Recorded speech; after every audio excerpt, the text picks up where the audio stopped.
कि हमने पाकिस्तान के अंदर पाकिस्तान के न्यूक्लियर वेपन्स पर कंट्रोल हासिल कर लिया था। अर्थात न्यूक्लियर बम तो पाकिस्तान के ही हैं, लेकिन वो अमेरिका के बिना कहे किसी पर नहीं चलाए जाएंगे। अर्थात एक्स सीआईए ऑफिसर ने ये क्लेम किया कि जब परवेज मुशर्रफ पाकिस्तान के अंदर हुआ करते थे सैन्य तानाशाह, उस समय अमेरिका का सीधा कंट्रोल पाकिस्तान के न्यूक्लियर वेपन्स पर था। आज के सेशन के अंदर हम इस बात की चर्चा क्यों कर रहे हैं? परवेज मुशर्रफ को गए हुए जमाना हो गया है, सत्ता भी गए हुए और दुनिया से भी गए हुए। आज के सेशन में जिक्र इस बात का इसलिए है क्योंकि जिस समय पर परवेज मुशर्रफ को कंट्रोल किया गया था, तब जॉर्ज डब्ल्यू बुश नाम से अमेरिका के राष्ट्रपति हुआ करते थे। वो भी ट्रंप वाली रिपब्लिकन पार्टी से ही थे और उन्होंने जो टैक्ट अपनाई थी वो परवेज मुशर्रफ को कंट्रोल करने की अपनाई थी, जो हाल ही में आप ट्रंप के द्वारा आसिम मुनीर को कंट्रोल करते हुए देख रहे हैं। इनके द्वारा आरोप लगाया गया, सीआईए के एजेंट के द्वारा आरोप किया, इन्होंने पूरी तरह से रिवील किया सीक्रेट और कहा कि हमने परवेज मुशर्रफ को काफी मोटे पैसे में कंट्रोल किया था, यानी कि काफी सारा पैसा देकर के हमने उनके न्यूक्लियर वेपन्स पर कंट्रोल हासिल किया था। यही सेम कहानी तो आजकल आप होती हुई देख रहे हैं कि आसिम मुनीर को डोनाल्ड ट्रंप बुलाकर जिस तरह से पुचकार रहे हैं, ये बिल्कुल वही बात है कि पार्टी की एक लीगेसी है, उसे पता है कि पाकिस्तान के सैन्य जो तो अफसर होते हैं ये बिकाऊ होते हैं।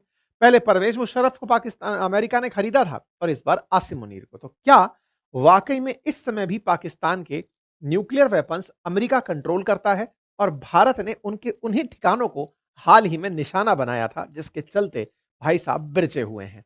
पाकिस्तान के पूर्व राष्ट्रपति परवेज मुशर्रफ पर अमेरिका के एक गुप्त एजेंट जो कि सीआईए के पूर्व अफसर हैं, जिनका नाम जॉन किरियाकू है, उन्होंने हाल ही में एक इंटरव्यू दिया भारत के अंदर न्यूज एजेंसी एएनआई को। और एएनआई को इंटरव्यू देते हुए उन्होंने बताया कि हमने किस तरह से परवेज मुशर्रफ को कंट्रोल किया हुआ था। आइए अब थोड़ा थोड़ा सा किरदार परिचय कर लेते हैं। सबसे पहले किरियाकू की बात कर लेते हैं कि किरियाकू कौन है।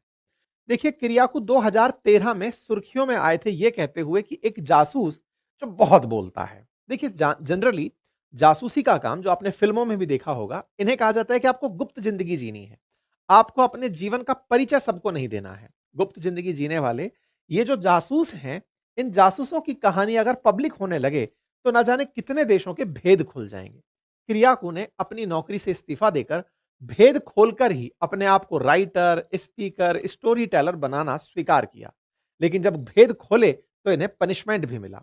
जॉन किरियाकू बहुत सारे एजेंसीज में, अखबारों के अंदर छपते रहे हैं क्योंकि ये सीआईए जो कि अमेरिका की गुप्त एजेंसी है, जैसे भारत की आरएडब्ल्यू है, बिल्कुल वैसे ही अमेरिका की जो गुप्तचर एजेंसी सीआईए है, उसके विसिल ब्लोअर की तरह काम करते रहे, दुनिया को बताते रहे कि सीआईए किस तरह से काम करता है।